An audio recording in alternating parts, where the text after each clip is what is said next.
নমস্কাৰ বন্ধুসকল, পুনৰ এটা ভিডিঅ' লৈ আপোনালোকৰ ওচৰত মই আহিলোঁ আৰু আপোনালোকে নিশ্চয় অৱগত ডিব্ৰুগড় ইউনিভাৰ্চিটিৰ কাণ্ড সমগ্ৰ অসমতে জোকাৰি গৈছে। আনন্দ শৰ্মা নামৰ যিজন ল'ৰা বিল্ডিঙৰ ওপৰত জঁপিয়াই দিবলগীয়া বাধ্য হৈ গ'ল আৰু আজি ৰাহুল চেত্ৰী বুলি ল'ৰাজন যিজনৰ নাম মানে বিয়া ডাঙৰকৈ খাং খাইছিল, তেওঁ আজি চাৰেণ্ডাৰ কৰি দিলে। তেওঁ চাৰেণ্ডাৰ কৰিয়ে প্ৰথমতে মুখ খুলি কৈছে যে মই নিৰ্দোষী। কেনেকৈ মোৰ নামটো খাঙুৰ খাইছে মই নাজানো। আৰু লগতে এষাৰ কথা কৈ দিছে যে পৰিস্থিতি ইমানেই বেয়া হৈ গৈছিল যে তেওঁ ভয়ত আত্মগোপন কৰিব লগা হৈছিল। যদি পুলিচে ধৰি লৈ যায়, পুলিচে ধৰি লৈ যোৱাৰ পাছত যদি কিবা কৰি যেনেকৈ এনকাউণ্টাৰ হয়, তেনেকুৱা এটা এনকাউণ্টাৰ হৈ কৰে নেকি বুলি তেওঁৰ মনত এটা ভাৱ হ'ল, বা পাব্লিকৰ হাতত যদি পাব্লিকে যদি মোক মাৰি পেলাই, তেনেকুৱা এটা ভাৱ লৈ কিনে তেওঁ ভয়ত আত্মগোপন কৰি আছিল। তেওঁ মুখেৰে নিজে নিউজৰ আগত ক'লে। আচল কথাটো তেওঁ প্ৰশাসনৰ ওপৰত ভৰসাই নাই, এক নম্বৰ কথা। আৰু ইমান ডাঙৰ ঘটনা এটা হ'ল, সেই ঘটনাটো কি কোনো একো জড়িত নোহোৱাকৈ হ'ব? এজন ল'ৰাই যদি বিল্ডিঙৰ ওপৰৰ পৰা জঁপিয়াবলৈ লগা হয়, বাধ্য হৈ যায়, তেনেহ'লে কিমানখিনি পৰিস্থিতিলৈকে যাব লাগিব? ভিতৰে কিবা এটা চলি থাকিব লাগিব সিহঁতৰ মাজত। আৰু ৰেগিঙৰ নামত যিখিনি অত্যাচাৰ চলে ষ্টুডেণ্টবিলাকৰ ওপৰত, সেই বস্তুটো টোটেলি আঁতৰাই দিব লাগে। হয়, চাহ চিনাকি হ'বলৈ মানুহৰ প্ৰয়োজন।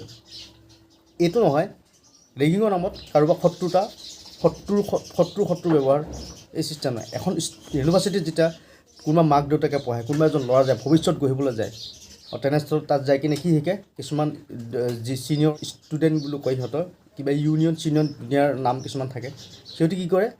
ভালকৈ পঢ়া ল'ৰাজনকো বেয়া ধান্দাত বা এই কিবা বেয়া বস্তু সেৱন কৰা এইবিলাকত লিপ্ত কৰাই দিয়ে।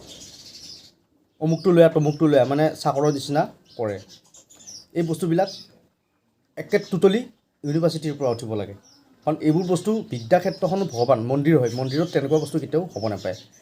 আৰু এটা কথা কৈছোঁ, CM ছাৰে যিটো কথা ক'লে আপোনালোকে অৱগত হয়তো, যে ইউনিভাৰ্চিটিত যিবোৰ প্ৰাক্তন ছাত্ৰ যিসকল আছে, সেইসকলক তাৰ পৰা এটা উলিয়াই দিব প্ৰচেষ্টা চলিছে সম্পূৰ্ণৰূপে। তেতিয়া ৰেগিংটো 60% 70% ৰেগিংটো নাইকিয়া হৈ যাব।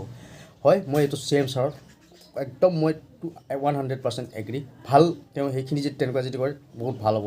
কাৰণ ইমান ডাঙৰ অফিচাৰ, বিয়াগুম অফিচাৰ, কমিশ্যনাৰ, MLA, মিনিষ্টাৰ, CMলৈকে যেতিয়া নেকি পদবী গুচি যায়, তেওঁ ঘৰ খালী কৰি যাব লগা হৈ যায়, তেওঁ কোৱাৰ্টাৰ খালী কৰি গুচি যাব লগা হয়। তেনেস্থলত ষ্টুডেণ্ট কি হয়?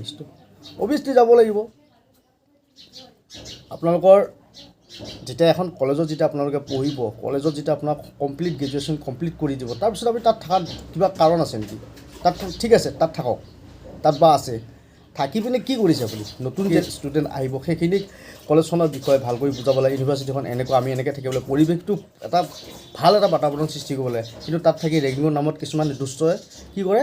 এইবোৰ কৰে, যেনেকৈ আজি আনন্দ শৰ্মাৰ লগত হ'ল।